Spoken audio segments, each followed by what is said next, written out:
it started with my uncle. And then, at some point, my father had one of the policemen, a local policeman, used to come to our house, and my dad was a big hunter and a big fisherman, and, he had lots of guns, and, he was disabled, so he didn't do a lot. He couldn't work, so that's what he threw his life into is, us kids and the guns and the fishing, and this policeman used to come to our house, and, we've talked about this too, how easily it happens. Like, I remember distinctly standing at our kitchen table, and the way the table was set up, it was pushed up against a wall. So there was a chair here, 2 chairs here, and then another chair here. And my dad was sitting in this chair, and the guy was sitting in this chair. And I didn't know, like I said, I didn't know. And he would always, pull me close, and, at the same time of sitting across from my father, he would be sitting there fondling me, and I didn't know to tell. And then again, who's going to believe a kid over a policeman?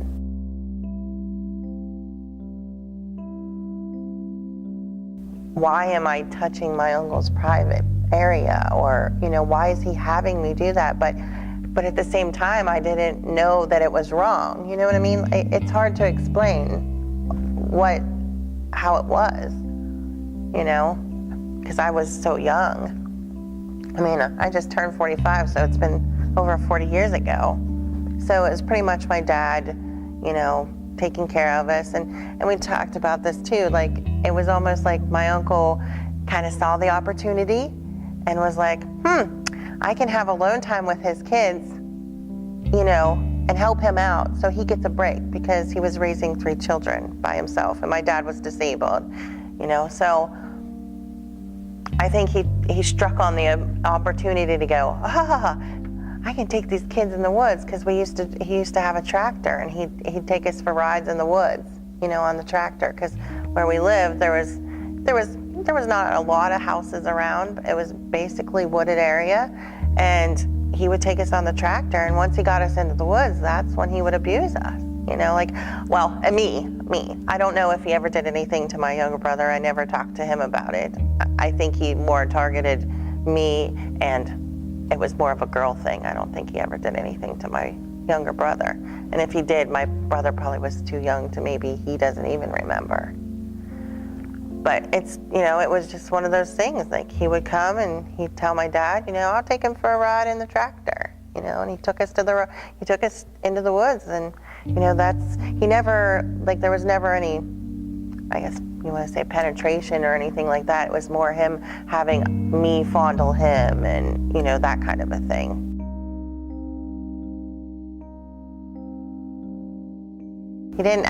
I don't think he ever showed any remorse about it. Because obviously he didn't think he was doing something wrong, because he kept doing it.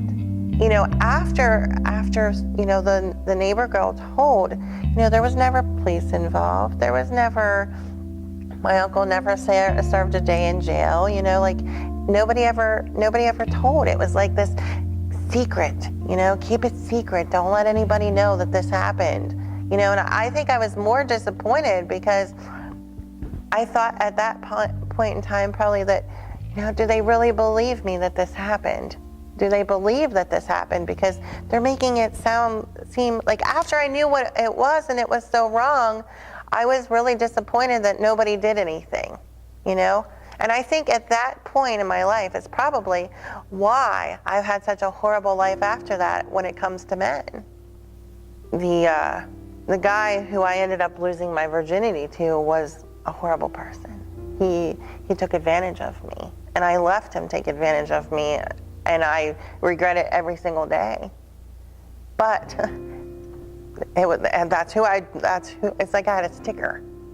It said, "Pick me, pick me. I'm the one that's going to be so easy," because I have no respect for myself. I have no respect for, what you just did to me. But then it went from there to, I met my daughter's father, and I was 16 and he was 20, and he's a very controlling man. And to this day, he's still a very controlling man. He's an alcoholic. I met him and I really was hesitant about dating him. I just had this thing where I didn't feel right about it, but I did it anyway. More out of peer pressure, I think, because my friend was dating his best friend, and it was one of those, you go on dates together and stuff, but our relationship was horrible. He would drink and he would get angry and we would fight, and then it went to him hitting me, or and I don't know why I stayed. I honestly don't know why I stayed. I thought he loved me, and anytime he hurt me, he would say, I love you. I didn't mean to do that. I don't know what happened, And then as the years progressed, I was stupid enough and I did marry him, and then I lost my first child when I was 21. We got married in October. I found out I was pregnant in January. I lost my first son in March. That put a whole new perspective on life too. Like, I was upset. I thought maybe that, the things that I did wrong, that, God had taken my son from me because I was not pure to him. But that's really hard because it's been 24 years Tuesday. And it is hard. It's still hard. And I did things that I'm not proud of. I slept with men. I don't even know why I did it. I think it was more of a thing that I wanted to feel wanted. Because my relationship with my husband was horrible. And then when I had my daughter, she is the one that gave me the strength to say, I'm not doing this anymore. I am not going to let my daughter ever think that it's okay for anyone to touch her badly in any way. None whatsoever. And that's what gave me the strength to leave. But, I do think that there are people that can't understand what a woman goes through after that happens. Like, my self-esteem was horrible, obviously, because I married someone that was 4 years older that totally took control of my life, and people kept saying, why do you want to marry him? And I'd say, because I love him and he loves me. I know he does. Deep down, I know he does. And maybe he did, but he surely didn't know how to show it. And I just think that I was attracted to the wrong kind of men because they were trying to do, I felt like I needed that need of being with someone.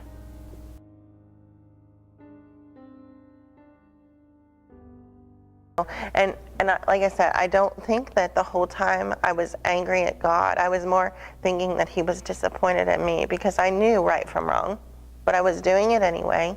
And I felt ashamed. I felt very ashamed. Like, there was times where I used to drink myself till I didn't even know where I was. And I used to think, why am I still here? How did I even make it out last night? Why am I still here? Why are you letting me still be here? Because obviously I'm not a good person. But I know that's not true. I know that's not true at all. I know I am a good person. And I know that God loves me. And then I would think, okay, well, God gave me my daughter. I think he gave her to me as my saving grace because I think he truly knew that I would never, ever, have a good life if I didn't have somebody to love me unconditionally. And I needed that as strength. I needed that as, she's mine. I can love her and nobody's going to take her, and I felt like I needed that.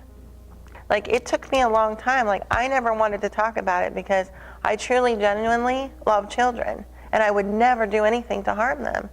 And I didn't ever want to tell anybody because I didn't want people thinking that I would harm someone's children, or do something bad to them because something bad happened to me.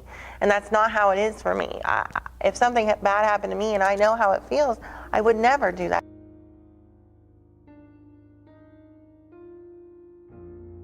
That was my life because of what happened to me. And I'm not using it as an excuse because I've never used it as an excuse. You know, the older I get, the more I do realize, wow, this is why this happened. It wasn't because I did something wrong, you know, because I think the whole time you do have some kind of self-guilt, you know, that maybe I did do something that caused him to want to do this, or, you know, but then I think at 5, 6, 7 years old, I didn't know what sex was about. I didn't know anything about our bodies. It was not taught then. You did not have sex education.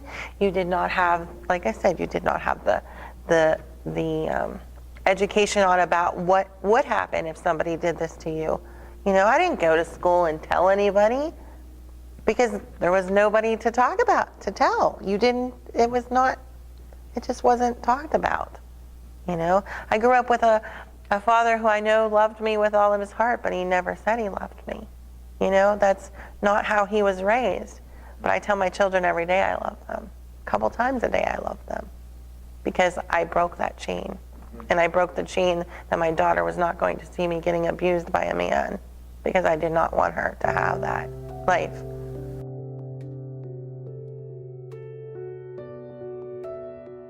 Well, I think the biggest thing that gets misconstrued is, you're not a bad person.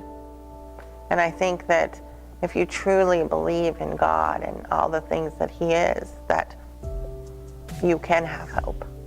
That, I think that's the whole thing that kept me going, is just hoping and praying that all this one day, I feel good about wanting to help people.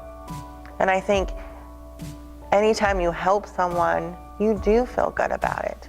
And I don't ask for anything in return. I want to make people have hope, that, they don't have to live with all the pain, and they don't have to do it by themselves, and that there is people there that, are there to help them, to know that it's not always going to be bad. My life is not bad anymore.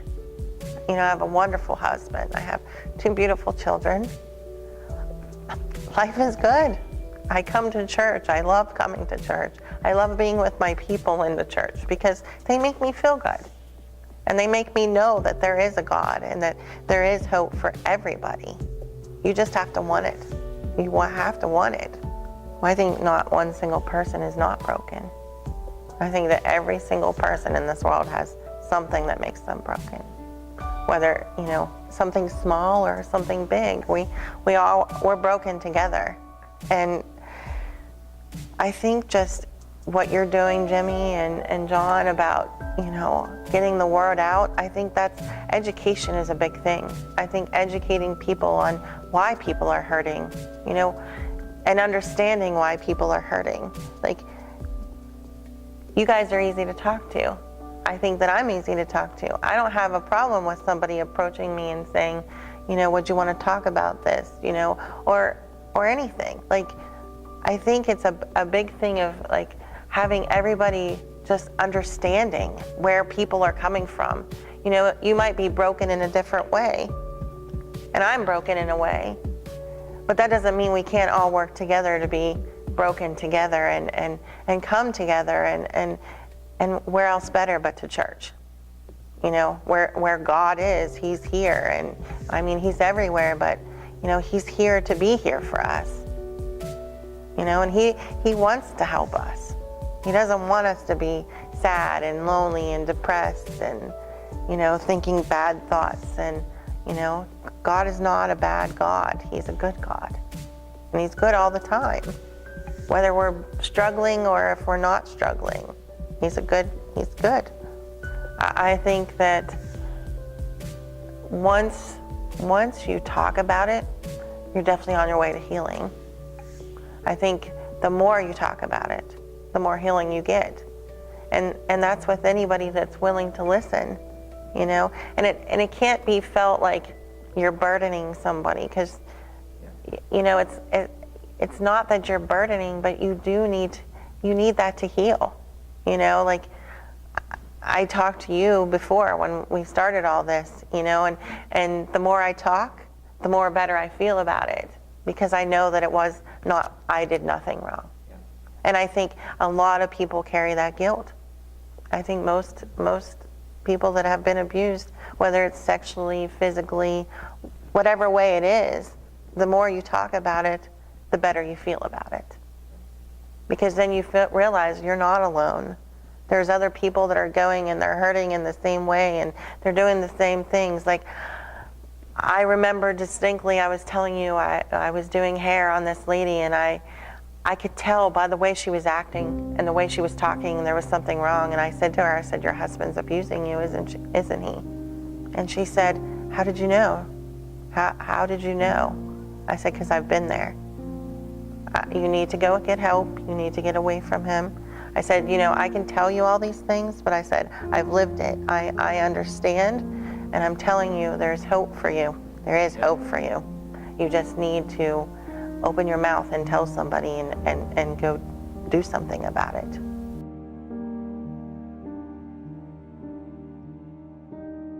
Well, you know what? He let his son die for us.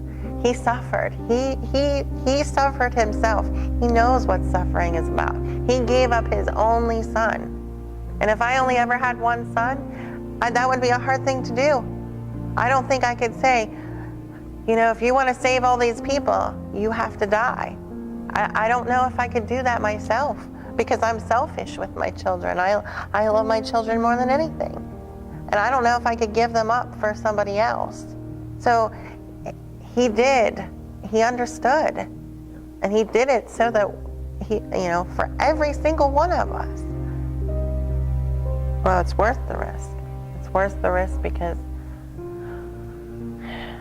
deep down it'll make her feel better.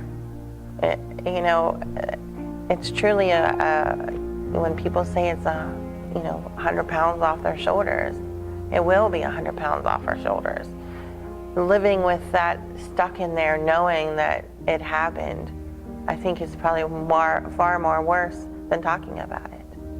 I think that, in my opinion, struggling with that, to tell, to not to tell, and I've been there because, when you guys asked me to talk, I struggled. I'm thinking, what are people going to think of me? But I don't care what people think of me. I know what I did was wrong, but I know it wasn't my fault that I did those things, that they were wrong, or, because they were wrong. I know that I was damaged at a young age, and I know that the right people will listen to me, and the right people will be there for me. And if they're not going to be there for me, then they're not the right people that need to listen to me. And I think that makes a big difference. Coming to someone like your preacher or a therapist, or they know the hurt. They've seen the hurt.